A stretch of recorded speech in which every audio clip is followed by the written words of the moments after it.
دا پاته ده څه د کورمې په سطحې باندې او بیا د ششو په سرزمین د ششو په علاقې باندې د ټولې کورمې په سطحې او د ششو په کلي په علاقې کې مدرسه دارالیتام للبنات د یتیمانو دپاره یوه مدرسه شروع شوې وه.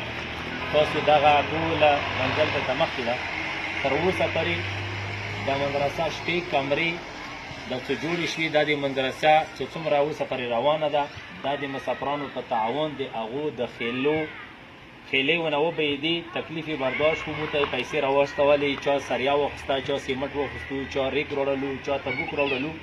الله پاک ته ټولو ته جزای خیر وکړي. خصوصا د ما څومره مقتدیان دي په عربستان کې په عربو ملکونو کې هغو ته عاجزانه اپیل ټولو مسلمانانو ته بیا غونډه کورمه بیا په غونډې کورمې کې د ما چې څومره مقتدیان دي هغو ته دا درخواست ده چې دغه موږ سره تعاون وکړئ. د غونډې کورمې په سطحې مسافرانو تاسو ته پته ده د یتیمانو چا خیال نه ده ساتله.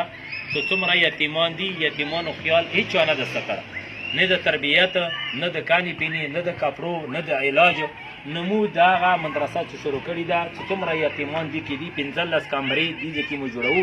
شپې کمرې جوړې شوې و، شپې کمرو تعمیر شروع ده. تر اوسه پورې موږ دا واسو چې د شپې کمرې مو جوړې کړې. تاسو په تعاون سره د دې نه بعد د مو واس نشته، دا واس نه بهر خبره شوله. سریې ضرورت دوه چته پاته ده، د دوو چتو کې تقریبا 8 ټنه سریا لګېږي او 1000 برۍ یا 1500 برۍ سیمټ د بقایا لګېږي. نو ټولو مسافرانو ته ټولو مسلمانانو ته درخواست ده چې دې کې 200 وبنئ. یو خو مدرسه شوه، قرآن پاک حدیث ورکې زده کېږي، دویم په دغه ځای کې یتیمانو تربیت کېږي. نو تاسو ته پته ده چې کوم یتیم پاتې شوی هغه باندې څومره سختي تېرېږي. نو موږ ځکه په دې غونډې کورمې په سطحې د یتیمانو مدرسه جوړه کړه چې یتیمانو مو تربیت وکړو، د هغو پرورش وکړو، د هغو ښه اخلاقو والا جوړ کړو.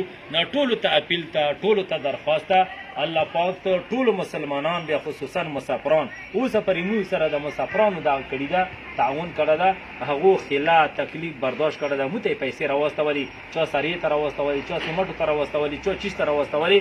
اوسه پرې د 25 لاکو پرې په دغه باندې ولګېدي. دې نه خپله هر څه ګران دي، سریا ګرانه ده، سیمټ ګران دي. او ټولو ته تعاون اپیل ده، عاجزانه سوال ده، درخواست ده چې موږ سره زر تر زره تعاون وکړئ.